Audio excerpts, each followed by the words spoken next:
It's a first today. I've never done a video in response to one of my earlier videos until today.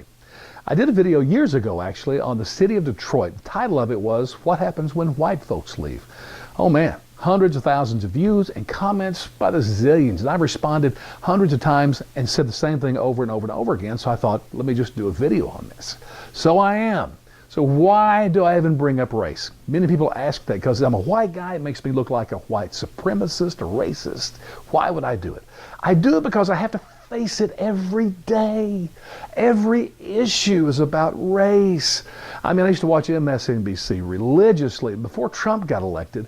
I mean, every issue they made about race. It's funny because I'm the evil white guy, white privilege, all the stuff. But yet it was all white guys on that television channel. It was funny. I mean, Al Sharpton wouldn't have a job if it weren't for race. And Democrats, all about identity politics. Everything is about race to them. It's incredible. So in Detroit, guess what? I bring up the race thing. By the way, funny story. I was registering at a medical clinic recently, and the lady doing the registering was actually black. And so she handed me a sheet of paper, and of course it's always by choice with the government because they too want to know always what race. So I, as a good citizen, I answered the sheet and said I was African American, which I usually do, and I put it across. She looked at it, looked at me and said, really? And I said, hey, maybe. I mean, I haven't had a DNA test, but you never know. It's possible. She laughed, I laughed, and we moved on.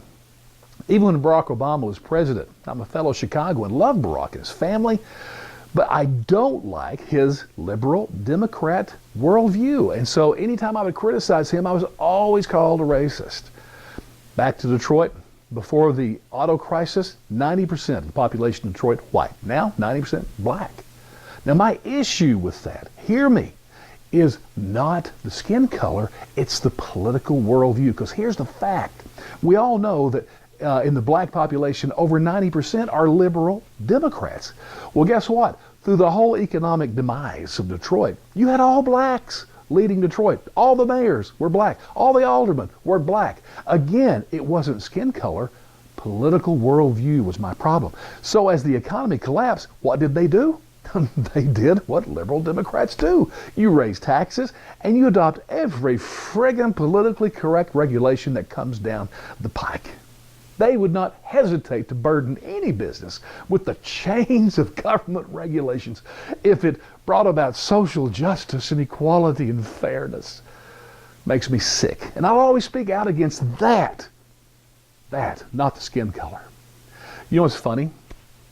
And by the way, in Detroit, I'll get back to the funny clothes in a second. Detroit has something most cities don't have, which is a city income tax. I mean, think about this. If you work in Detroit, on your check stub, you got a line item for federal income tax, a line for Michigan state income tax, and a third line for a 2.5% city of Detroit income tax.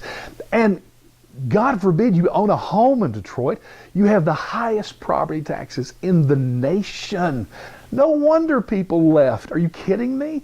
And I wish I could say to liberal Democrats, this is hard for you to believe, I know, but those of us who actually work, we like our money. We want to keep it. We love you, but we don't want to give you our money. Why is it so hard for you to believe? Well, anyway, back to the funny end of my story here. Detroit elected their first white mayor since 1970. This couple of years ago. And you're probably thinking, oh man, I got to be pumped. Got a blood brother in there, all this white supremacy stuff. I have to be happy, right? No, it's horrible because he is a liberal Democrat. I have a whole nother video coming up soon on his policies and his ideas for turning the economy around. It's a joke. We'll get back to that later. And by the way, I do a video every Tuesday, Thursday, Saturday. Every morning. I have them up by no later than 10 a.m. So please tune in, subscribe, and give me the comments. I love to respond.